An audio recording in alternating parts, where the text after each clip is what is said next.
नमस्कार, स्वागत आहे तुमचं आपल्या सुप्रिया वाईब्स या यूट्यूब चॅनलमध्ये. स्वामी म्हणतात, जरा थांब, क्षणभर सगळे विचार बाजूला ठेव, डोळे मीट आणि एक खोल श्वास घे. आज तू इथे आला आहेस कारण तुझ्या मनात कदाचित एक वादळ सुरू आहे, नाही का?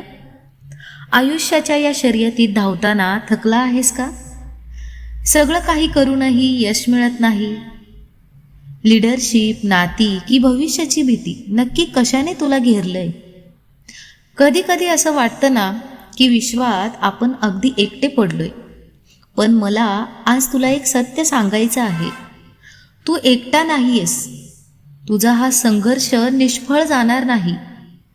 तू ज्या अंधारातून जात आहेस तो अंधार तुला संपवण्यासाठी नाही, तर तुझ्या आतल्या प्रकाशाची तुला ओळख करून देण्यासाठी आला आहे. आपण नेहमी विचार करतो, माझ्यासोबतच असं का घडतं? मीच का नेहमी त्रासात असतो?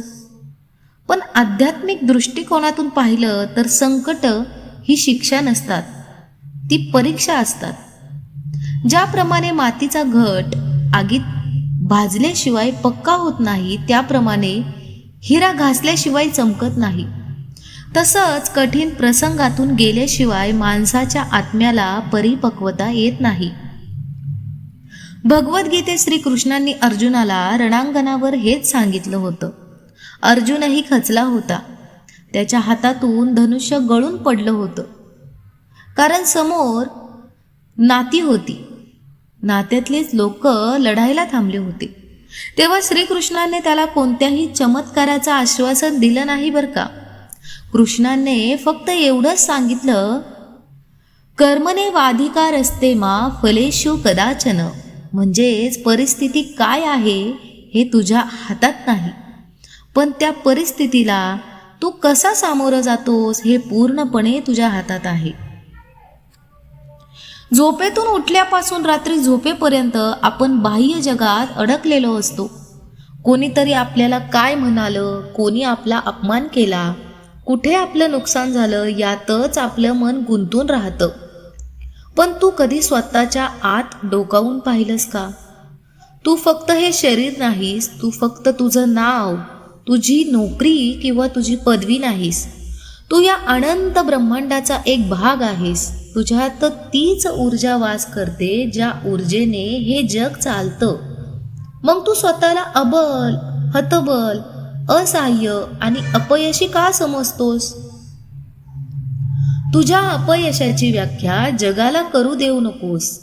जग तुला तुझ्या पडण्यावरून ओळखेल, पण तुझा अंतरात्मा तुला पुन्हा उठून उभं राहण्याची ताकद देईल. तेव्हा बाहेरील सगळे आवाज बंद होतात, तेव्हाच आतला ईश्वरी आवाज ऐकू येतो आणि तो आवाज माझा असतो.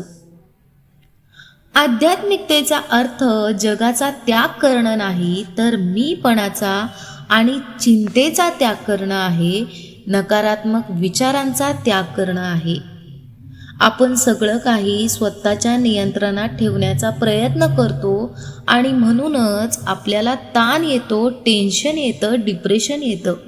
कधी कधी काही गोष्टी काळावर आणि ईश्वराहून सोडून द्याव्यात. सरेंडर म्हणजे समर्पण करणं, हार मानणं नाही बरं का.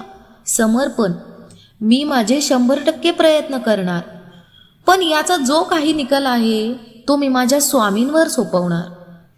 तेच मला त्याचा प्रसाद देतील. जेव्हा तू ही वृत्ती स्वीकारतोस तेव्हा मनातील भीती कायमची निघून जाते. तुझ्यामध्ये तो आत्मविश्वास जागृत होतो जो तुला खूप पुढे नेणार आहे. जे घडतंय ते चांगल्यासाठीच घडतंय आणि पुढे जे घडणार आहे ते अधिक चांगल्यासाठी घडणार आहे. हा विश्वास म्हणजे अध्यात्म. हा विश्वास म्हणजे माझ्यावर दाखवलेला आत्मविश्वास. म्हणूनच भक्तांनो, आता उठा, अश्रू पुस आणि स्वतःवर विश्वास ठेव. भूतकाळात जे झालं ते बदलता येणार नाही, पण आजचा क्षण तुझ्या हातात आहे. तुझं ध्येय, तुझं कर्तव्य आणि तुझा धर्म यावर निष्ठा ठेव.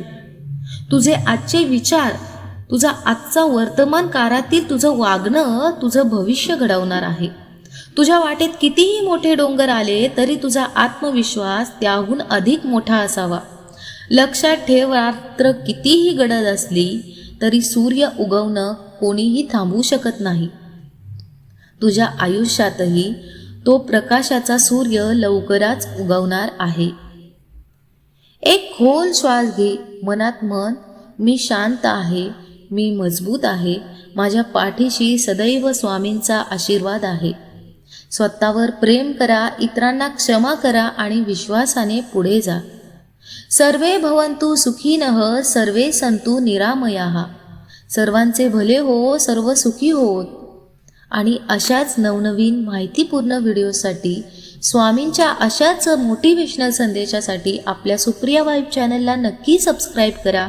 व्हिडिओ आवडला असल्यास लाईक करा, शेअर करा. तोपर्यंत श्री स्वामी समर्थ. जय जय स्वामी समर्थ. धन्यवाद.